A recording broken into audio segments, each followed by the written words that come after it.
नमस्कार, Vikramshila academy YouTube channel में आपका स्वागत है। मैं हूं मनोज सिंह और जैसा कि थंबनेल में भी आप लोगों ने देखा होगा कि आज हम लोग चर्चा कर रहे हैं बंदी प्रत्यक्षीकरण याचिका यानी हैबियस कार्पस।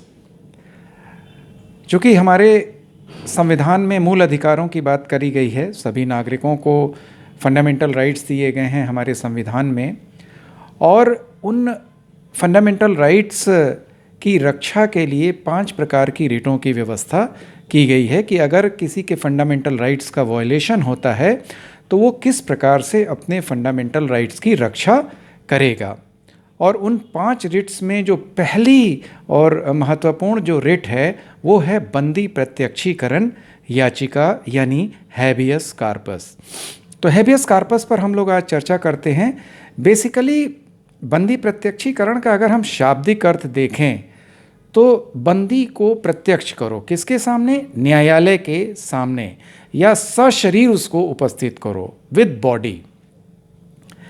बेसिकली स्वतंत्रता के अधिकारों को लेकर के इस रिट की व्यवस्था की गई है। स्वतंत्रता की रक्षा करने के लिए इस रिट की व्यवस्था की गई है हमारे संविधान में।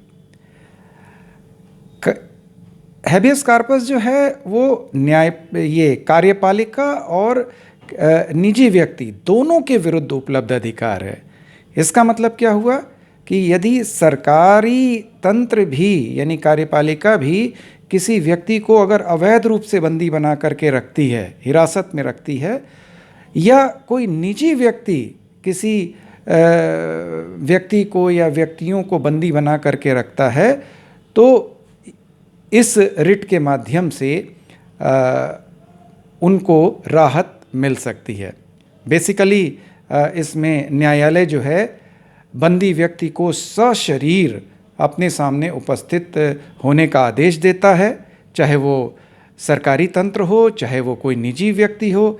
और इस आदेश के बाद नियत तिथि को जब बंदी व्यक्ति सशरीर उपस्थित किया जाता है तो न्यायालय तथ्यों के आधार पर यह निर्णय लेती है कि बंदीकरण उचित है अथवा अनुचित।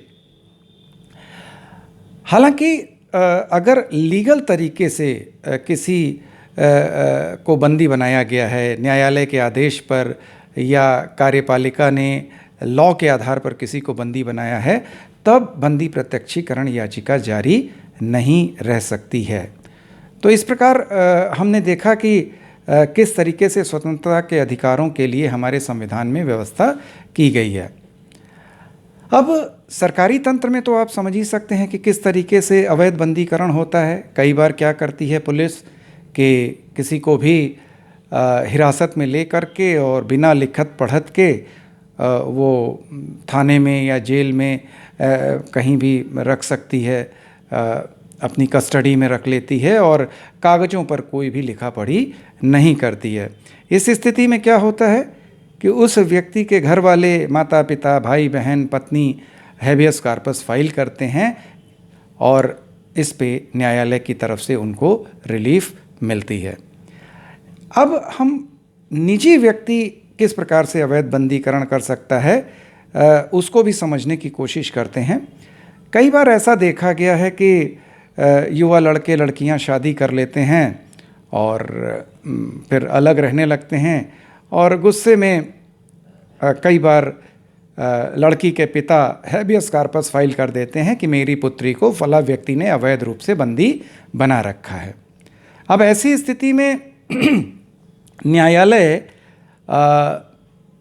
जिसके ऊपर आरोप लगा है उसको आदेश देता है कि बंदनी को नियत तिथि पर न्यायालय के सामने प्रस्तुत किया जाए। अब नियत तिथि के दिन बंदनी का बयान या जो बंदी व्यक्ति है जिसको सशरीर लाया गया है उसका बयान महत्वपूर्ण होता है। अगर वो कहती है कि भाई हमको बंदी नहीं बनाया गया है, मैं अपनी मर्ज़ी से आई हूँ या मैंने इनसे विवाह कर लिया है, तो उसको रिहा कर दिया जाता है। और अगर वो कुछ अगेंस्ट बयान देती है तो भी उसको रिहा कर दिया जाएगा। यानी अगर देखा जाए तो कुल मिलाकर के बंदी व्यक्ति के बयान के आधार पर ही निर्णय होता है या उपलब्ध तथ्यों के आधार पर निर्णय होता है कि ये बंदीकरण उचित है अथवा अनुचित।